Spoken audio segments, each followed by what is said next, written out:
आज हम पहले झूला। एक दिन जीत और बबली टायर से खेल रहे थे। उनके पास एक काले रंग का चौड़ा सा टायर था। दोनों अपनी अपनी डंडी से उसे चला रहे थे।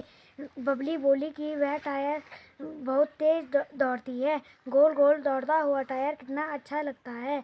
जीत बोला कि उसे तो झूले पर मजा आता है। यह सुनकर बबली का मन भी झूला झूलने को करने लगा। जीत को भी झूला झूलने की इच्छा हुई। दोनों मिलकर झूला ढूंढने लगे। दोनों ने दूर दूर तक झूला ढूंढा पर झूला कहीं नहीं मिला। वे सोचने लगे कि क्या करें।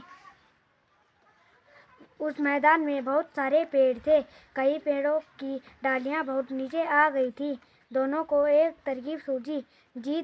जीत और बबली डाली पर लटक कर झूलने लगे। दोनों को खूब मजा आया, लेकिन वे ज़्यादा देर तक नहीं झूल पाए। बबली के दोनों हाथ छिल गए। जीत की हथेलियों में जलन हो रही थी। दोनों हाथ झाड़कर नीचे बैठ गए। वहाँ एक लोहे का पाइप लगा हुआ था। बबली की नज़र उस पाइप पर पड़ी। उसने जीत को वह पाइप दिखाया। जीत और बबली भागकर पाइप के पास पहुँच गए। दोनों पाइप से लटककर झूलने लगे। दोनों को खूब मज़ा आया, लेकिन जीत और बबली ज़्यादा देर तक नहीं झूल पाए। जीत के हाथ में दर्द हो रहा था। बबली भी हाथ पकड़कर बैठ गई। बबली को एक और तरकीब सूझी। वह बोली कि अपने टायर से झूला बना लेते हैं।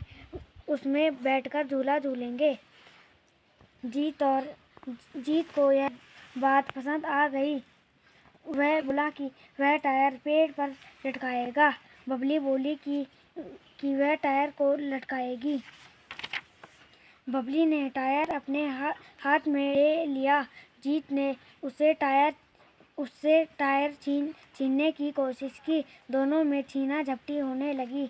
बबली ने टायर खींचा और जोर से हवा में उछाल दिया। टायर काफ़ी दूर तक उछला हुआ टायर एक पेड़ की डाली पर लटक गया। जीत दौड़कर टायर के पास पहुंच गया। वह उछलकर टायर में बैठ गया। बबली टायर और जीत को धीरे धीरे झुलाने लगी।